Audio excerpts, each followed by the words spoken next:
Terceira talha. Onde eu estava? Terceira. Terceira talha. Então vamos lá.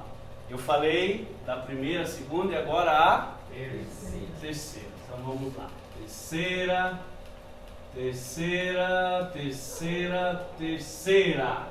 Isso aí. Então eu estava falando que eu queria resumir as 3 talhas para nós fecharmos hoje e na outra semana começarmos na outra casa. Mas eu não consegui devido à importância desta talha individualmente falando, tá bom? Então, às vezes a gente precisa dar uma esticada no assunto devido à sua importância. Então, a terceira talha, memorando, vamos lá, memorando. Jesus foi, no capítulo 2 de João, Jesus foi a um casamento. Memorando, qual foi a razão principal de Jesus ter ido lá?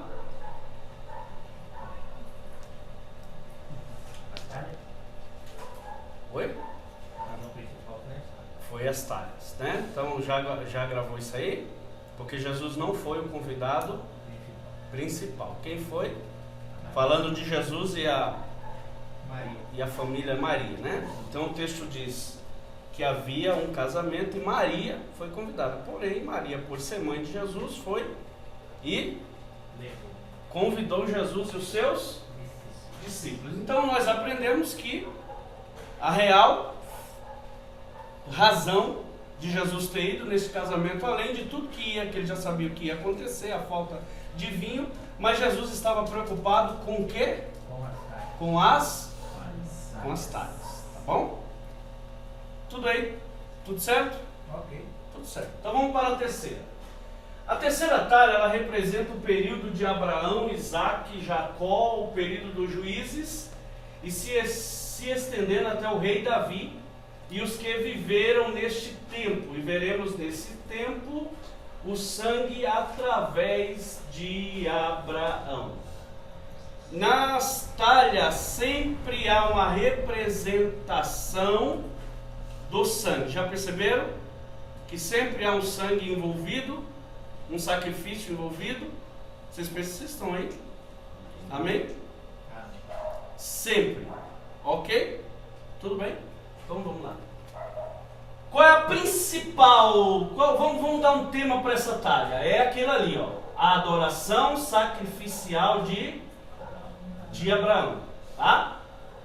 Então, essa talha representa, ela é uma representação do capítulo 22, né? Eu coloquei ali o verso 13, mas é todo o capítulo de Gênesis 22 que vocês conhecem muito bem. Sim ou não? Sim. Sim ou não? Sim, vamos lá. Por muitos anos Deus manteve-se em silêncio, sem falar com Abraão. Entretanto, quando rompe o silêncio, cada palavra proferida por Deus é como uma faca afiada que entra profundamente em seu coração.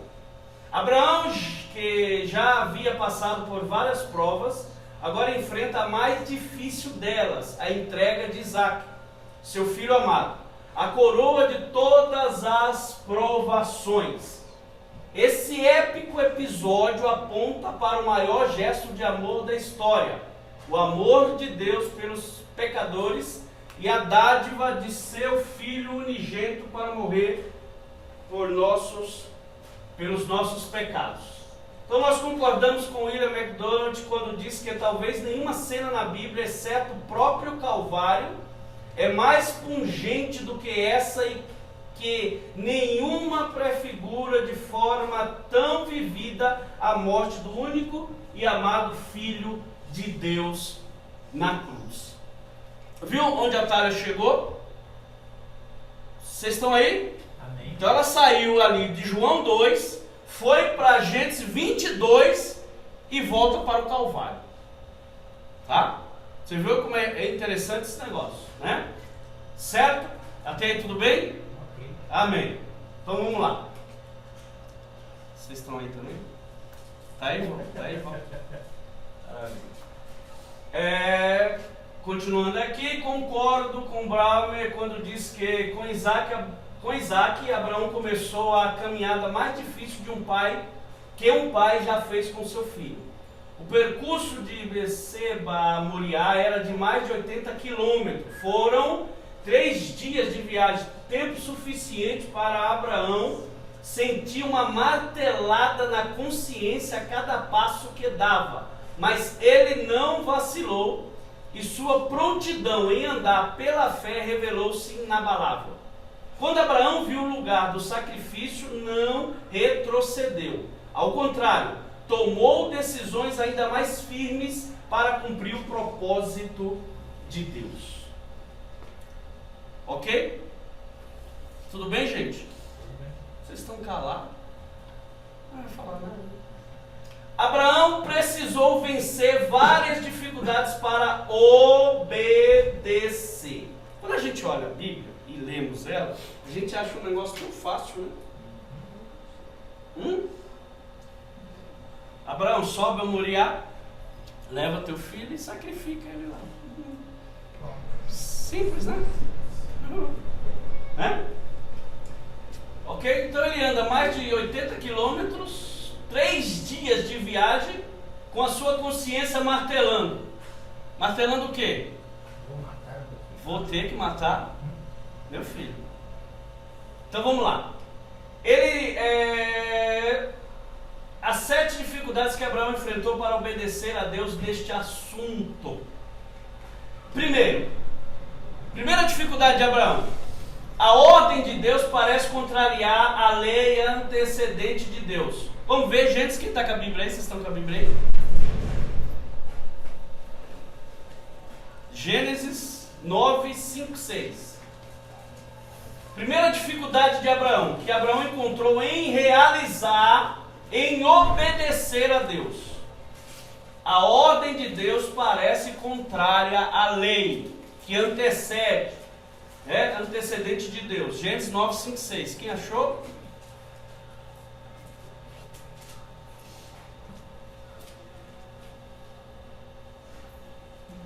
E certamente, pode ler? Pode.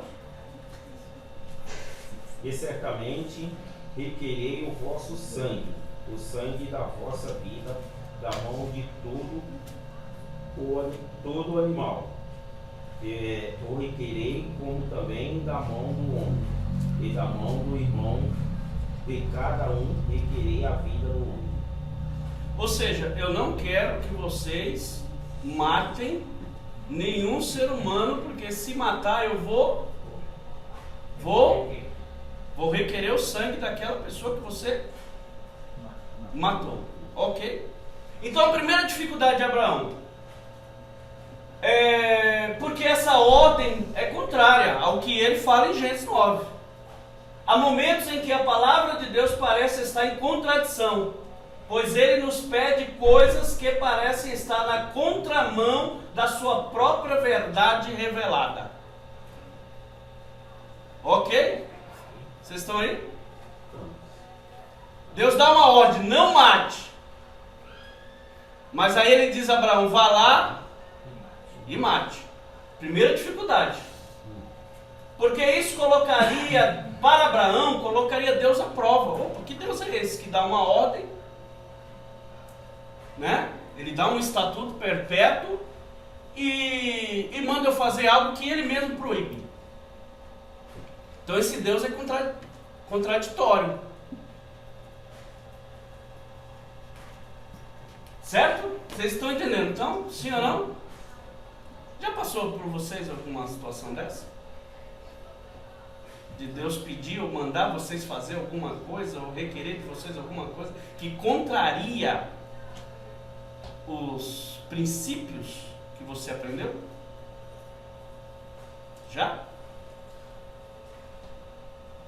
Nunca? Deus nunca pediu nada para vocês que contradiz o que ele sempre falou? Sim ou não? Já?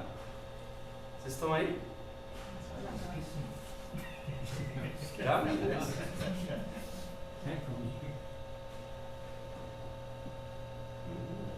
Não lembro. Eu não. Então essa é a primeira dificuldade de Abraão, ok? Em realizar o que Deus pediu. Opa, Deus está contradizendo a sua própria palavra, aquilo que ele falou, que ele determinou no capítulo 9. Então eu vou lá e vou matar o meu filho, legal, que maravilha, eu sou homem de fé, vou lá entregar meu filho, epa, mas tem uma coisa nas entrelinhas, esse Deus vai ser contraditório, porque eu estou fazendo uma coisa que ele fala que não é para me fazer.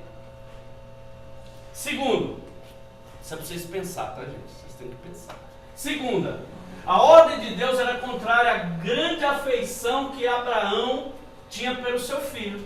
Isaac representava o maior bem que Abraão possuía. Ele era o seu próprio coração pulsando em seu peito. Ou seja, entregar Isaac era dar tudo, dar a si mesmo. Ok? Vocês estão aí? Amém?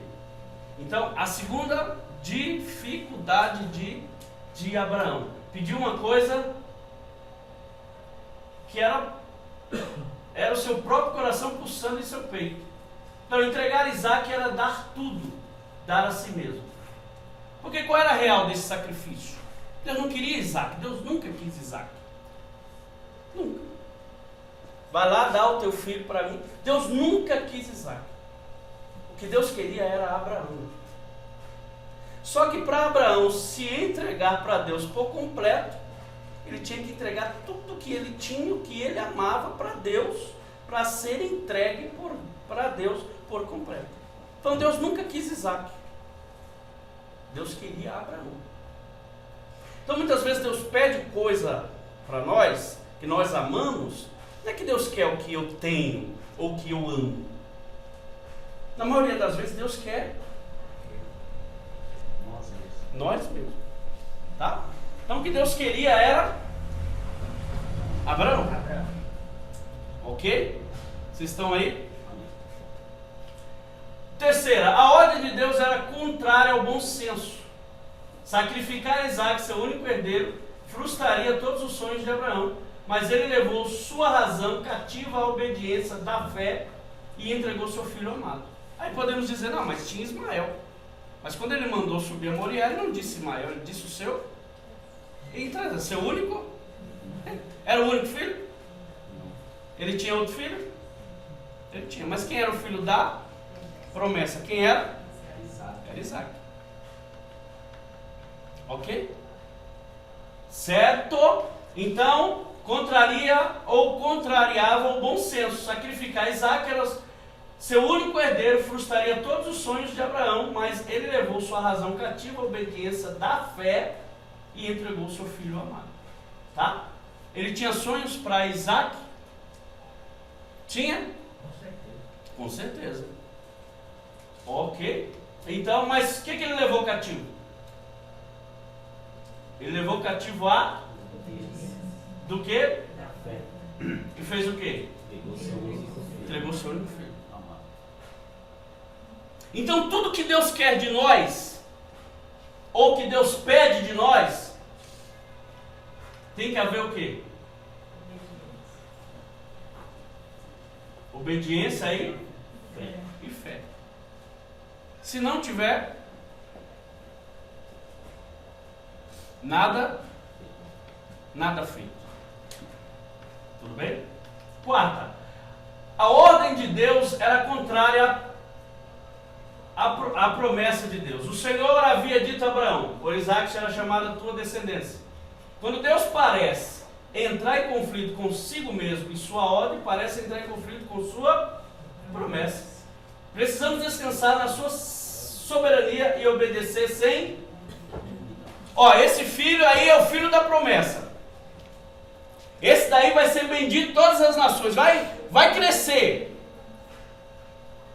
De repente Deus pede o que é, né? O que iria cumprir.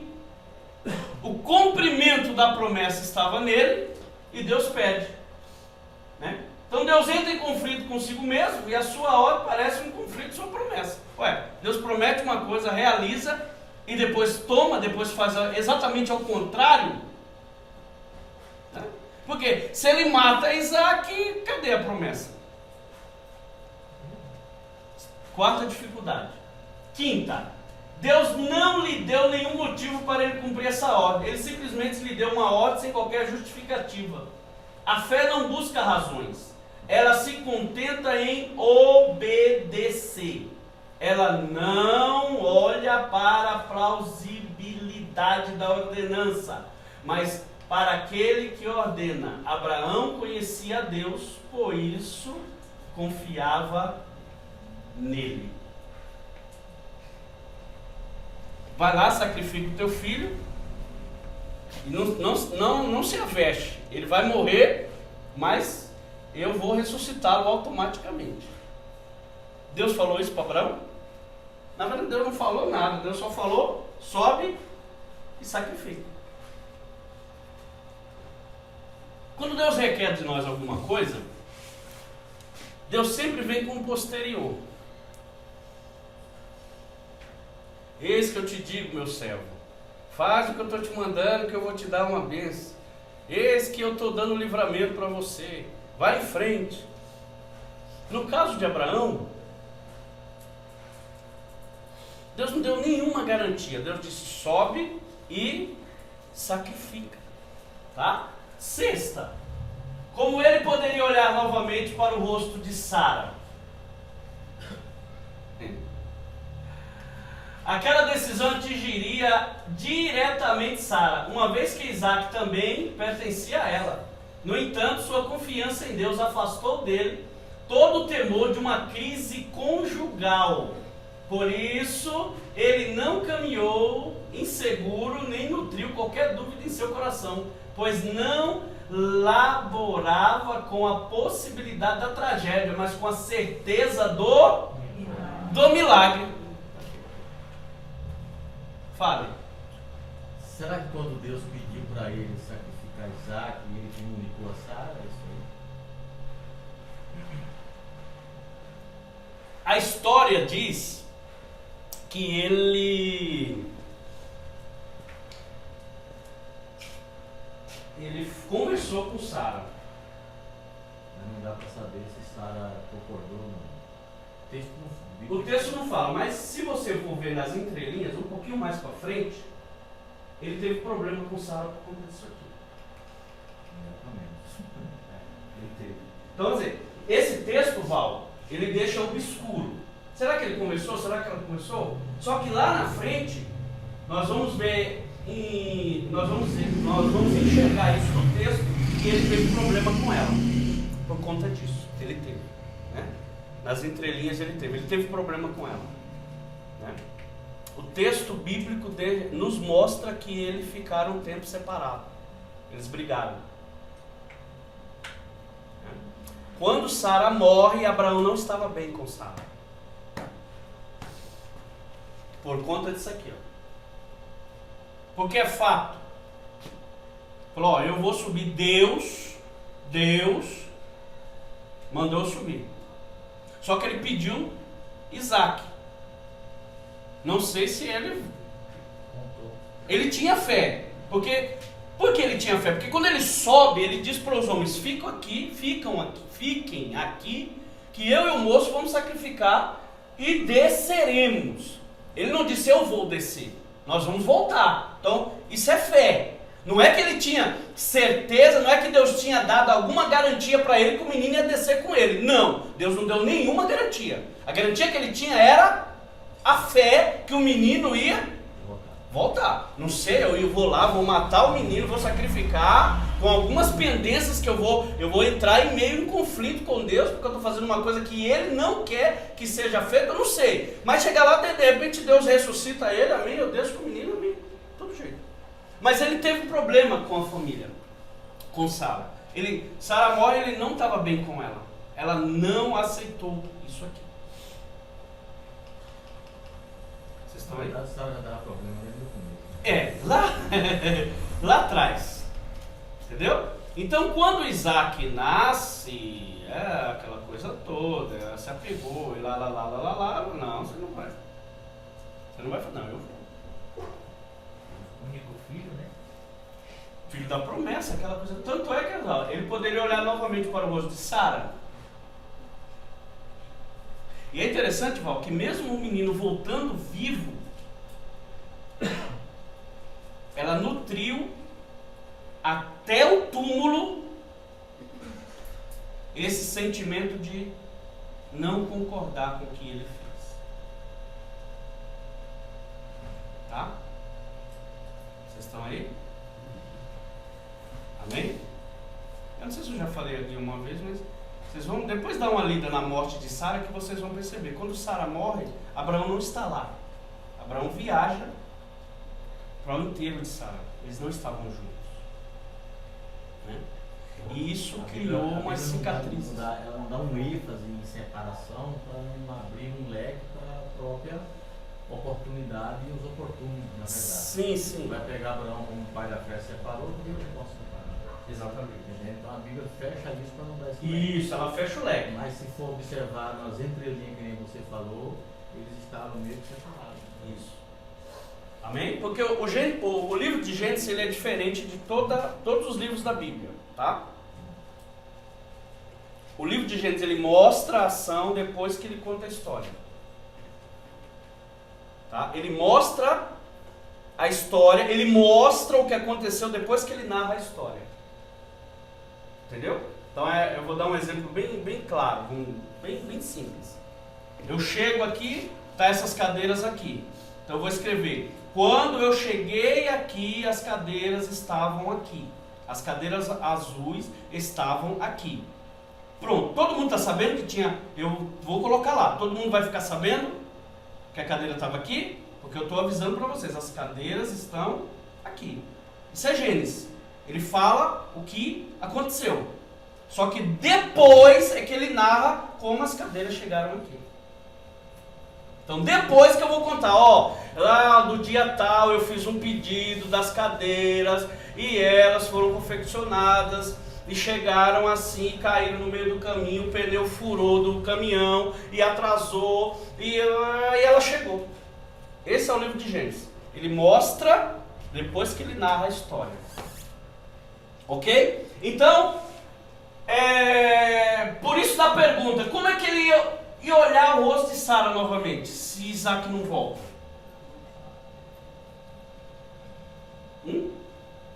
Porque ele sobe para Moriá em conflito. Se ele não volta com o filho, a coisa ficaria feia e pior, né?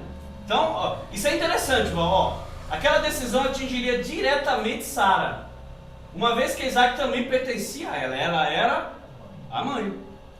Tá? No entanto, sua confiança em Deus afastou dele todo o temor de uma crise conjugal. Por isso ele não caminhou inseguro, nem nutriu qualquer dúvida em seu coração, pois não laborava com a possibilidade da tragédia, mas com a certeza do milagre. Entendeu? Então, não, eu vou chegar lá, Deus vai fazer um milagre, eu volto para casa e continua do mesmo jeito. Mas não continuou do mesmo jeito. Porém, Abraão continuou sendo fiel. Um dia desse eu falo, um dia desse, perdido por aí, a gente fala sobre as 7 feridas no coração de Sara, feita por Abraão. Ok? E está dentro desse contexto aqui. Tudo bem? Sara era, na história Val, Sara era para ter uma projeção maior na Bíblia. Isso aqui acabou. É como se fosse ela mesmo se parasse. Isso. É tipo assim, é aquilo que você falou. Ele é Abraão, ele é um patriarca, se eu largar ele aqui, vai ficar feio o negócio. Vamos fazer o seguinte, vamos ficar por aqui. Mas ela nunca mais foi a mesma. Claro que naquele contexto oriental, diferente do ocidental nosso aqui, muito diferente. Naquela época, marido não é marido e esposa, era dono, é como se fosse um dono. Então era diferente, a cultura é diferente. Né? Era senhor, tanto é que não chamava esposo, chamava? E a Sara chamava Abraão de senhor. De senhor. Sim. Exatamente, chamava ele de senhor. Raramente chamava de esposa, era de senhor, porque era como se fosse o dono, Abraão fosse o dono dela. Mas isso era a cultura da época, a cultura judaica era assim. Então, não tinha essa possibilidade, vou arrumar minhas malas. Então, haveria muito, mas ela nunca mais foi a mesma Sara, né? Então, a projeção dela seria maior na Bíblia, bem maior do que é, mas não foi por causa disso. Então, ela poderia, deveria ter a mesma fé e a mesma consciência do que Deus estava pedindo para Abraão, mas ela não teve. Abraão disse, não, eu vou, porque Deus, o meu Deus está pedindo isso. Mas ela, não, é meu filho, você não vai fazer isso. Não, mas é Deus que está pedindo. Não importa se é Deus, o filho é meu. Vocês estão aí? O filho é meu. Não, o filho é meu, não vai. Não, eu vou, quem está pedindo é o Senhor. Vocês estão aí? Como a mulher não tinha voz muito ativa, então ela não teve como barrar isso aí. Mas entenda, por ela não poder barrar, isso causou um barramento na vida dela. E Val, nessa questão, o Deus foi colocado em primeiro lugar. Se vocês olharem, retrocede um pouco atrás, vocês lembram quando estava tendo um conflito entre Isaac e Ismael, que Sara não gostou? Foi que Sara falou para Abraão? Foi que Sara falou para Abraão? Vocês lembram? Isaac manda embora. Não foi? Foi o que ele falou? Foi o que ela falou para Abraão? Falou, Abraão, é o seguinte, eu não estou aceitando esse menino aqui, esse menino está perturbando Isaac, né? E manda ela embora, manda ela embora. Ele consultou Deus? Ele mandou arrumar as malas e mandou ela embora. Vocês estão aí? Tanto é que de primeira ela foi embora e Deus falou, volta.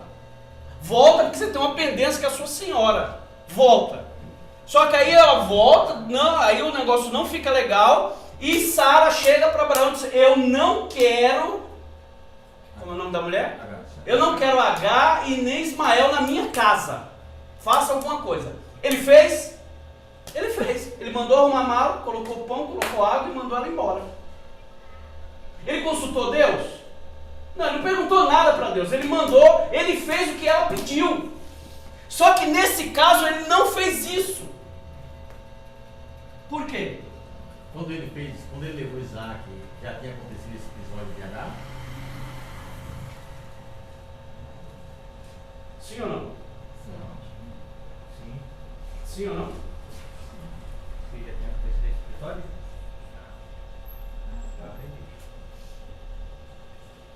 Sim ou não? Quem está com a Bíblia aberta? A campanha também. Fechou agora. Sim ou não? Eu acredito.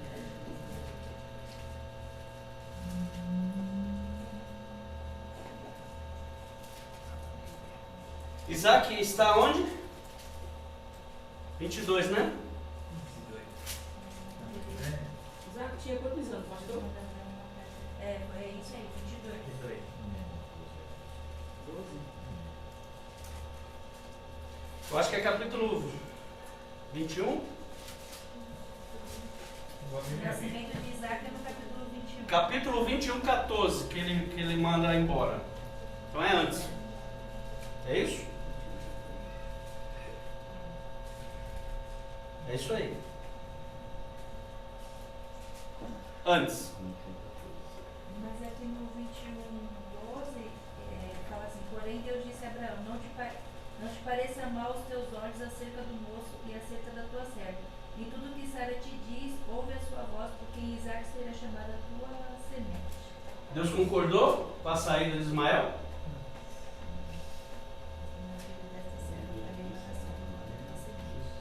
Ele disse, faz o que Sara está te pedindo. Faz isso aí.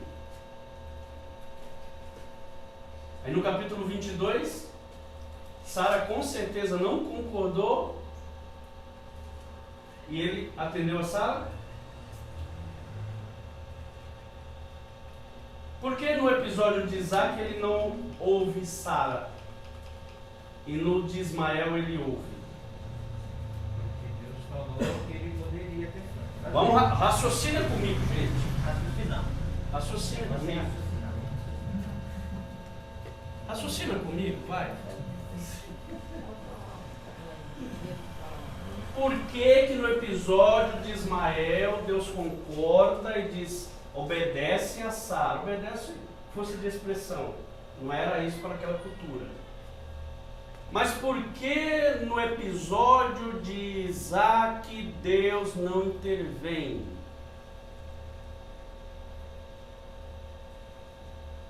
Porque o negócio era como Abraão. Eu já tinha tido um problema com Sara lá atrás, quando Sara não teve filho, que pediu para que Abraão tivesse filho com Sara. Ele obedeceu ela. Ele obedeceu ela e isso causou Um problemão para ele. problemão para ele. Foi. Então, isso aí já leva-se a entender que isso aí já despertou uma experiência em Abraão em ele fazer qualquer atitude, tomar qualquer atitude referente à ordem de Sara. Porque uma vez que ele tomou a atitude dela, seguiu os conselhos dela e ele ficou com esse problemão nas mãos. Grande problema. No Se de... percorre até hoje. É verdade. No de Ismael, ele fez exatamente o que ela pediu. Certo? Mas no de Isaac, ele não fez. Por que no de Isaac ele não fez? Porque era uma ordem, né? Porque foi Deus que falou. Ele não fez Ele tinha certeza do que lá uma na hora, hora. quando no primeiro episódio de que H pediu para que ele deitasse com a serva, mas não veio Deus falando para ele se ele fizesse ou não fizesse. Ele também não veio ele consultando a Deus e viu um silêncio nessa parte. Porque ele era amigo de Deus. Ele ouviu Deus. Ó, Ele honrou a Deus. vamos lá. No episódio de Sara e H vai lá porque... Qual foi a cabeça de Abraão? Deus vai falhar, porque nós não temos idade para tal. Ele fez a promessa, mas se não der certo, nós temos uma segunda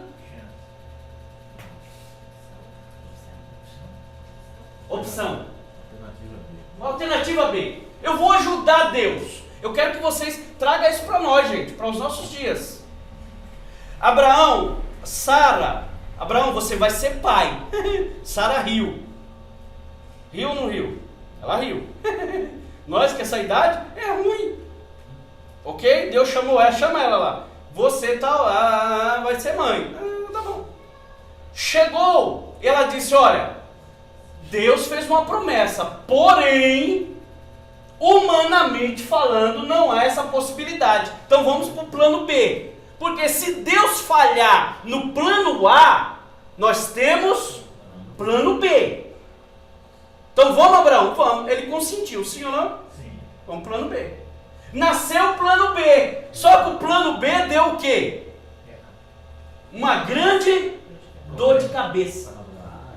Então, quando Deus chega para Abraão e diz, sacrifica Isaac, Abraão disse, nesse plano não haverá plano B. Porque se ele tivesse, eu acho que ele não falou com ela, se ele tivesse falado, ela ia mandar a sacrificar Ismael. Eu acho. As entrelinhas diz que ela ficou com raiva. Como é que ela ia ficar com raiva sem saber do acontecido? Descobriu depois.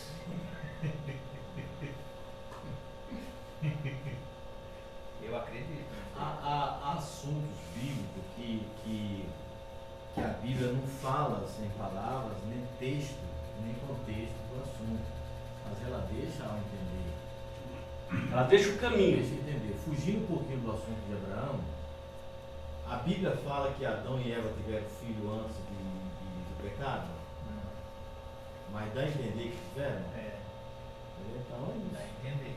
Dá a entender e é certo que Aliás, como eu tiveram. quebrei a cabeça. É certo? É certo, porque quando Deus fala para Eva que aumentaria as dores de parto ou multiplica, só se multiplica quem já tem. Não, já tem, Então, mas fecha esse assunto aí para Agora, com aquela fertilidade toda, os dois bonitinhos lá dentro, não engravida? Se não tinha nada que impedisse? já era uma ordem de Deus para fecundar. Na Vocês estão aí? Então, Na verdade, nós nunca vamos saber quem foi o primeiro que nasceu. Né? voltando ao assunto. Temos indícios. Voltando ao assunto de Abraão, então leva-se a entender que ele levou o assunto a Sara. Ele levou o assunto. Só não deu ouvido pra ela. Só que como Porque era ele assim, falou, ó, né? nessa daqui não tem plano B. Não tem plano B. Porque poderia, Marcelo, uma hipótese dela dar o plano B para Abraão. E qual era o plano B? Ismael. Entendeu? Só que ele disse, nesse aqui não tem plano B. Até porque Deus foi claro, né? Deus falou o nome. Isaac. E o texto diz, seu único filho. Teu único filho. Seu único filho. Porque o único filho é seu e de Sara. Sem possibilidade de plano B. Entendeu? Então, ele fez o quê? No entanto, sua confiança em Deus afastou dele o temor de uma crise. Então ele poderia, não, eu vou ter uma crise conjugal, deixa isso pra lá. Eu vou pegar Ismael, vou lá, sacrifico ele, sei lá o que Deus vai fazer, sei lá. E eu fico bem em casa. É por isso que muitos se quebram com essas decisões. Vocês estão aí? Então, Abraão, eu vou fazer exatamente o que Deus está mandando fazer. Sem se importar com mais nada. Hoje, Val, trazendo para os nossos dias, nós falamos de homem. Eu não vou dizer 100%, Val, porque eu vou ser bem radical, mas uma porcentagem grande iria para o plano B. Para não ter problema. 98, né? 98. Para não ter problema conjugal.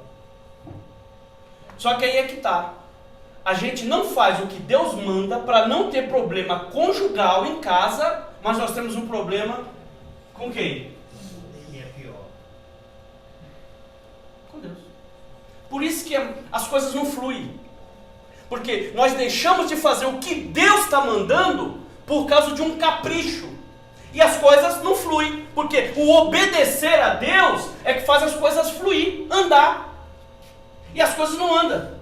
Por quê? Porque eu não vou fazer o que Deus está me mandando, porque eu vou ter um problema em casa. Então eu prefiro não ter um problema em casa, eu prefiro ter paz em casa do que obedecer a Deus. E não tem paz, não. E não tem paz. Porque está debaixo das obediências. Exatamente. E aí depois a gente fica perguntando, é porque isso não dá certo, mas porque isso não é, porque... Está no princípio aqui. E aí Jesus vai a um casamento preocupado com as talhas que estavam lá escondidas. Era um casamento, gente. E Deus estava dizendo nas entrelinhas para nós, através de Cristo: obedeçam A Deus. ainda que isso contradiz você e a sua família. Vocês estão aí? Amém? Então as talhas não estavam ali por acaso. Tá, gente? Sétima. Como ficaria a sua reputação diante dos egípcios, filisteus e cananeus? Isso seria uma eterna reprovação a Abraão e os seus altares. Mas porque agiu por fé, seu testemunho tem iluminado o caminho de milhões de pessoas em todo o mundo por séculos Sem conta. sem alguma coisa. Sem conta. Sem conta? Ok. Tá certo aí? A continuação aí? É que você escreveu demais. Ah, é? Vocês entenderam? Sim ou não? Entenderam? Por que as coisas estão erradas? Falta de obediência. E eu vou dizer uma coisa para vocês muito, muito lógica, tá? Eu estou falando isso que sou pastor e o Val aqui sabe disso também. Cuidado com pregadores com receitas mágicas. Tá? Cuidado. Hã? Receitas mágicas. Muito maravilhoso o que ele fala. Mas muitas vezes aquelas receitas nos tira do propósito primordial primordial, principal de Deus. Ok? Você colocar na internet lá, esse episódio de Abraão, faz uma enquete. Faz. Você escolheria ter problema no casamento ou obedecer a Deus? Obedecer a Deus ou ter paz no casamento? Então, os pregadores de internet estão dando receitas mágicas para casamento, para tudo que é coisa. Cuidado. Porque muitas vezes, aquilo que ele está falando não se encaixa em você. Vocês estão aí? Ok? Então, cuidado. Tá bom? O aparecimento do carneiro, tipo do sacrifício de Cristo. Abraão é o tipo do pai. Isaac é o tipo de Cristo, além do tipo da cruz. Os 3 dias de caminhada é o tipo dos dias correspondentes à paixão, morte e ressurreição de Cristo. Disposição para reviver o sacrifício do Pai na eternidade. A lenha, tipo da cruz, é tão importante quanto o cordeiro. Aí é que está. Capítulo 22, a gente só foca o cordeiro e esquece da lenha.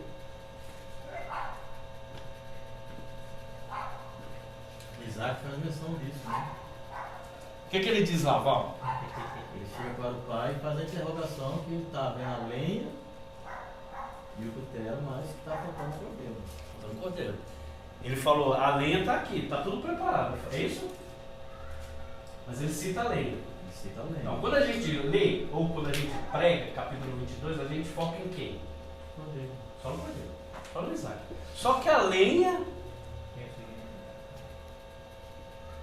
está lá. Não há altar sem lenha. Levantou-se, pois, Abraão de manhã cedo, albardou o seu jumento e tomou consigo 2 de seus moços, Isaque, seu filho. E tendo cortado lenha para o holocausto, partiu para o lugar que Deus lhe dissera. Levantou-se, pois, Abraão de manhã cedo, albardou o seu jumento e tomou consigo 2. Acho que eu repeti o versículo. Deus requer de nós toda a nossa disposição, a física e a espiritual. Muitas vezes somos arrastados pela responsabilidade moral, mas a responsabilidade espiritual se revela de forma invisível e interior, coberta pela hipocrisia de um falso serviço conveniente. Abraão havia preparado tudo, mas seu homem interior ainda não havia se levantado. E tendo cortado lenha para o holocausto, levantou-se para ir ao lugar que Deus lhe dissera. Vocês estão aí? Sim, senhor. Muitas vezes somos arrastados pela responsabilidade moral.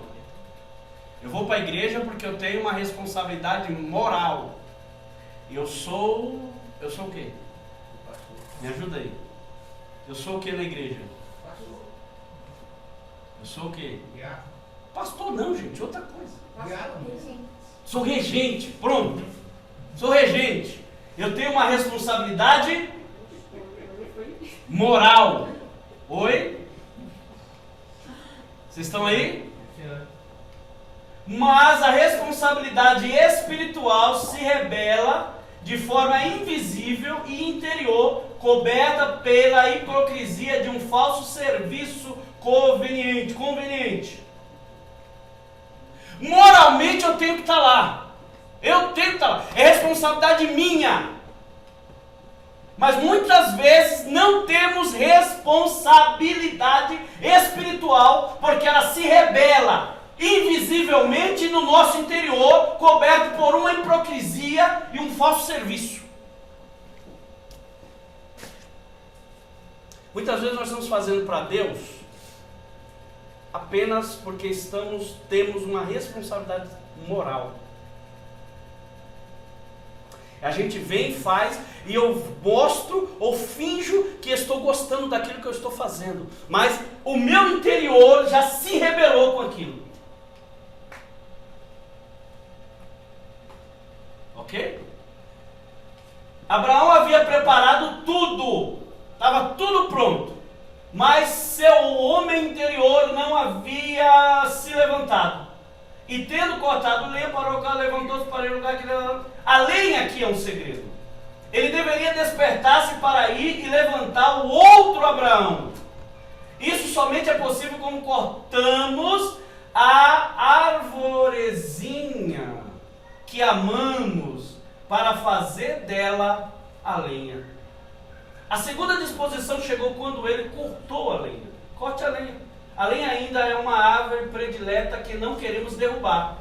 Somente vamos ao lugar que Deus nos ordena quando cortamos a lenha.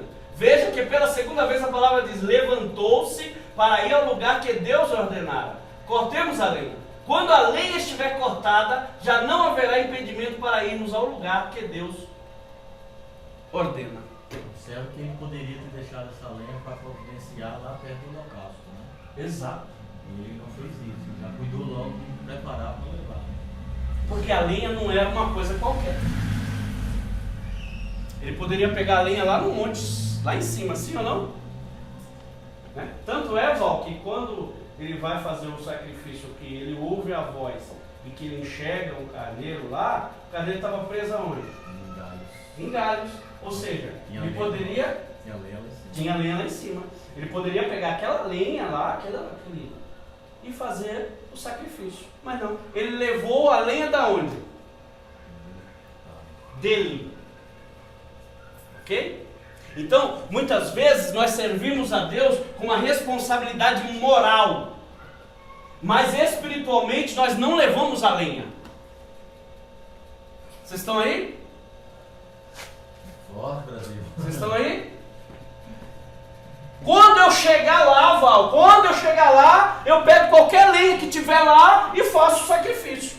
Quando eu chegar na igreja, eu prego qualquer mensagem. Eu prego qualquer mensagem. Canto qualquer hino. Canto qualquer hino, eu conheço todos os louvores mesmo, não vou ensaiar nada não. Pregar, eu vou estudar nada, ficar até 2 horas da manhã estudando a Bíblia, eu vou não, eu chego lá, eu abro a Bíblia, Pai Nosso que está no céu, abriu, pô, prego ali.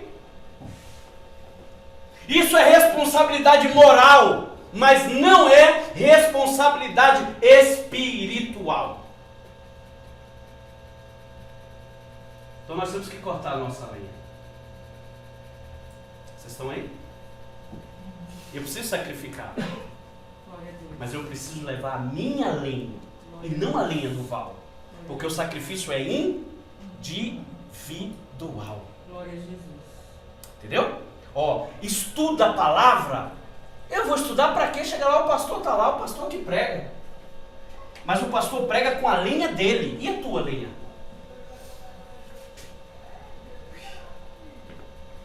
E se o pastor não estiver lá? E se não tiver ninguém lá? E só tiver você? Você vai pregar com que lenha? Vai virar adesivo e emprestado, né? Vocês estão aí? Agora, Val, eles caminharam mais de 80 quilômetros, 3 dias de viagem com essa lenha. Poderia poupar isso. Mas não, porque Deus, além de ele requerer Isaac como sacrifício, Deus queria o quê? A lenha. Ok? Os pregadores não olham isso, Val. Eu nunca vi uma mensagem falando da lenha. Nem eu. Só do sacrifício. Só do Acordei. Só do Isaac, só do cordeiro. Não da lenha. Pode passar, filho. Ok? A lenha é um segredo. Entendeu? Eu preciso me levantar e eu preciso... Ixi, apertei demais. Eu preciso me levantar e levar a lenha. Então, quando Jesus vai no casamento e pega a terceira talha, ele está dizendo: eu vou requerer de você um sacrifício. Só que eu quero o que você mais ama e quero também a lenha, que você leve a lenha. Porque eu não quero Isaac, eu quero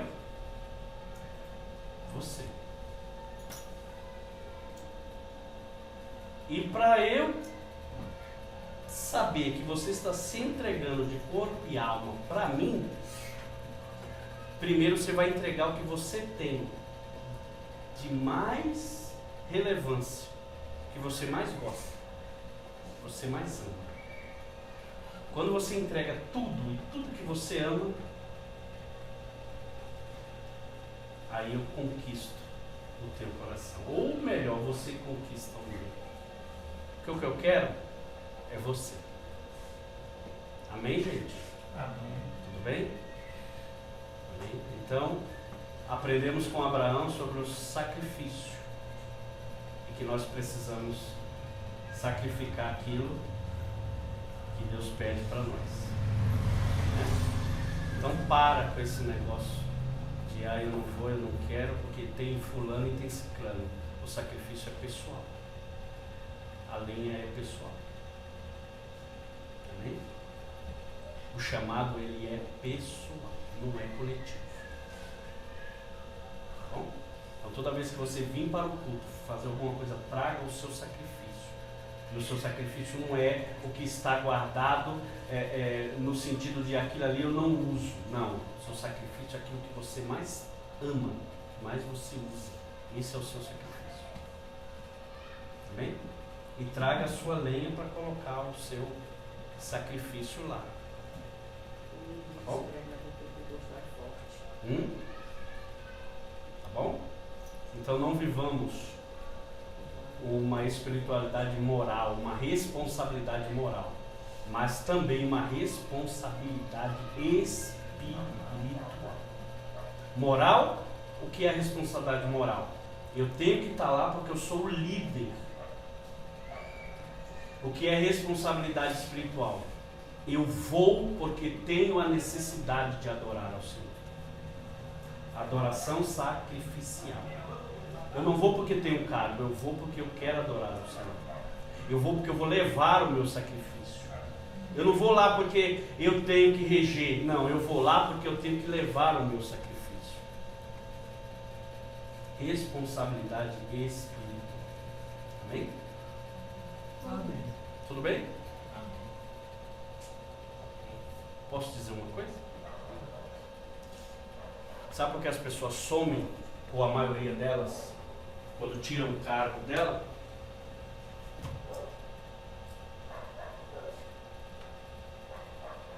Não 100%, mas na maioria.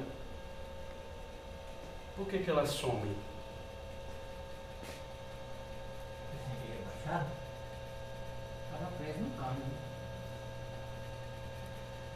Porque elas vivem a vida com a responsabilidade moral e não com a responsabilidade espiritual. Então eu sirvo a Deus por causa do cargo que eu tenho, por causa do cargo que eu possuo. Se tirar de mim, Acabou comigo. acabou, eu não quero mais. Porém, se eu sirvo ao Senhor com uma responsabilidade moral e espiritual, podem até tirar de mim. Porém, aonde eu for, essa responsabilidade cai sobre mim. Agora eu estou sentindo cheiro de queimar. Já aconteceu com vocês? Ei, Val, você vai numa igreja e ninguém te conhece. Aí alguém olha para você, não, Val, você é o pregador da noite. Eu estou congregando na minha igreja, eu estou com um problema sério lá, aconteceu um negócio sério, não estou afim de ir na igreja. Eu vou visitar uma igreja lá fora que ninguém me conhece. Chega lá, as pessoas te dão a oportunidade, exatamente a oportunidade que você não queria. Porque quando servimos a Deus com responsabilidade espiritual, aonde você for, Deus sinaliza para as pessoas que você é um pastor, que você é pregador, que você canta, que você é um adorador, e você não consegue fugir daquilo. Porque você faz para Deus com uma responsabilidade espiritual. Ok? Amém? Isso chamamos de adoração sacrificial. Eu vou e vou levar o meu sacrifício. Eu vou porque eu vou entregar a Deus o meu bem. E não vou porque eu tenho um cargo. Amém, gente? Amém.